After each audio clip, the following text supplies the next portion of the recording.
Good morning, everybody. Welcome to Coffee with Dr. Scott on a snowy Monday morning here in Cedar Rapids, Iowa. Good to have you with me. As promised, today I'm going to be sharing with you one of the 14 secrets of high performance chiropractors.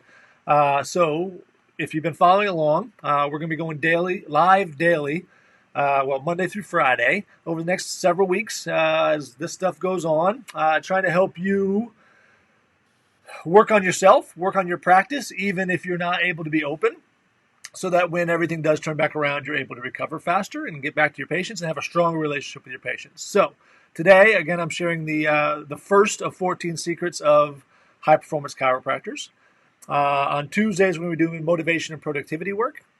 On Wednesdays, we're going to be working on your case acceptance, case presentation, report of findings, if you will. And on Thursday, we're going to be working on inspiring referrals in your practice. Every Friday, we're going to be doing a recap show, so make sure you do not miss that recap show. And the cost of all of this for you is two things. One, a like. Hit that little thumbs up button, maybe even the heart, if you're so inclined. And then a comment. So leave a comment down below for the question of the day. Today's question of the day is, I forget. Your 5 most recently used emojis. So just go in your phone, start typing a message, look at those most recent emojis. Which one have you used? I put mine down below. What were they? They were the heart, the praise symbol, face palm, laughing so hard I'm crying, and I don't know. Those are my 5 most recently used emojis. Put yours in the comments down below. As I've been saying as well, I really am trying to keep these shows under 10 minutes, so I'm going to kind of move through things. Just got to get all my setup here. See who's hanging out with me. And I never know because this thing doesn't work the way I want it to. Let's see here. Whoever's watching, hit the little like button so I can see it come across the screen. I think I will. Trying new setups again. Anyways, as I said, we're going to be talking about the 14 secrets of high performance chiropractors on Mondays. And the first secret that you see in the description is to quit trying harder.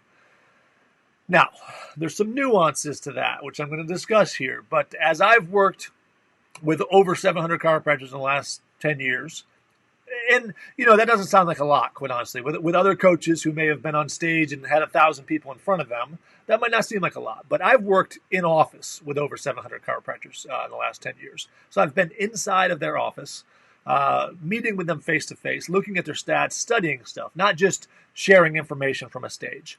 Very different experience for a coach, if you will.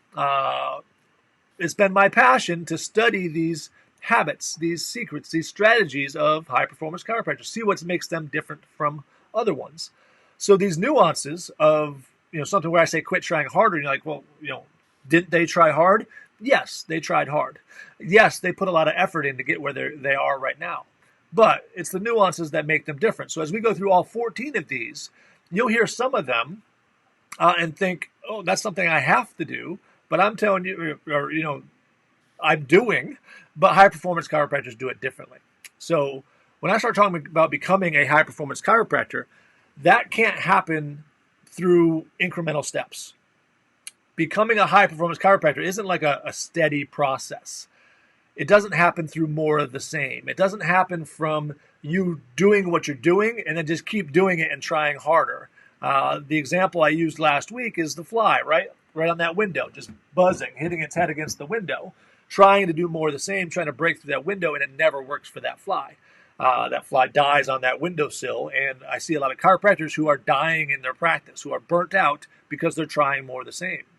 If you want to become a high-performance chiropractor, you've got to shift gears. You got to follow new patterns, new thoughts, new actions.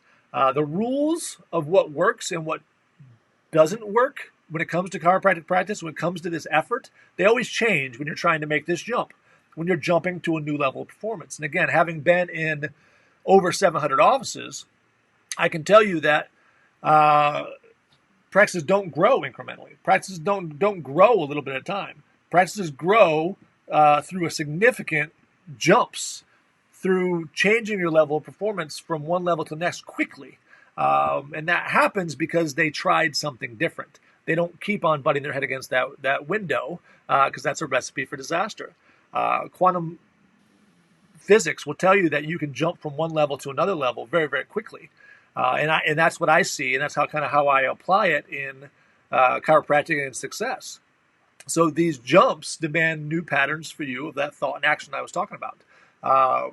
So the thing here is, if you put in the same effort, if you keep doing more of the same, what are you going to get? You're going to get more of the same, right? And a lot of people think that if you simply try harder, that you're going to, let's say you double your effort, that you'll get double the results, right? Makes sense, doesn't it? It's just not true. It's just not the way things work. At a certain point, your return on your investment of energy slows down, and you keep working harder and harder, getting less and less results, just like that fly. So if you try to achieve your breakthrough, your jump to higher performance on simply trying harder, the best you're going to get is those gradual gains, those incremental gains, those little things. But you're not going to get that jump to a whole new level of performance. People often assume that to get to that next level, they just got to try harder. They got to work harder. And when they're stuck, they rely on trying harder to get unstuck. But that's the trap. More of the same. Doing it harder is the trap. The logic there of that approach is seductive, I guess, particularly when you're under stress, but you can't fall for it. Persistence, in this case, holds very little promise for a breakthrough for you. Now, you've been taught that persistence is a virtue, and I agree. But there's more to that story. That's where the nuance comes in. What would I say? Indiscriminate persistence.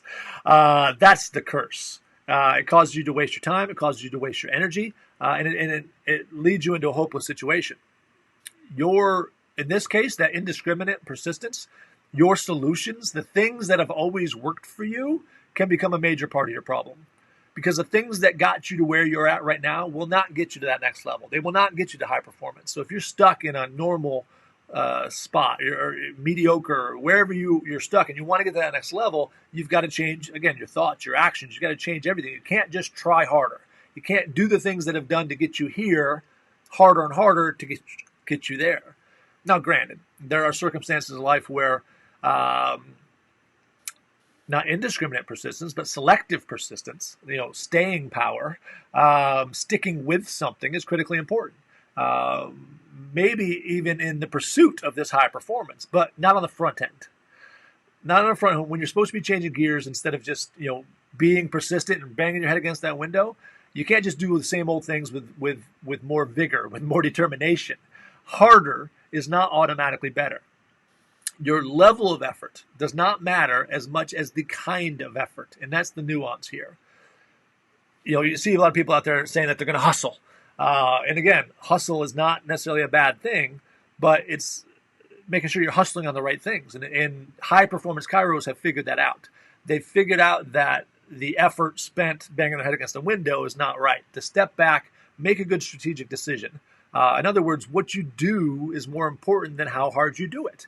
I remember in my E-Myth training, they talked about climbing a ladder, but you've got to first and foremost make sure that ladder is against the right wall. If you get to the top and it's not where you wanted to be in the first place, it's useless. You got to walk back down, move the ladder, and go anyway. So it's the same idea. It's more important of what you do as opposed to how hard you do it. Becoming a high-performance chiropractor is not something you make happen. You can't force it. It's something you allow to happen. The key is to not get in the way, and relying on raw effort, determination, just hustle will only make you a victim of your own struggle, like the fly that we talked about. So in these situations, I want you to quit trying harder. I want you to look for a different way. I want you to look for a more elegant solution because high-performance chiropractors do that. All right. Now, where are we at with time-wise here? 9:20. Look at that. I almost nailed it. We're trying to keep them under 10 minutes. So I hope you enjoyed today's tip. Please leave me a comment down below. 2 comments down below. 1, your 5 most recent used emojis. Shoot those in the comments down below. And then also let me know what you think about high-performance chiropractor secret number 1. And then we will be back tomorrow with some motivation and productivity hacks. I hate that word.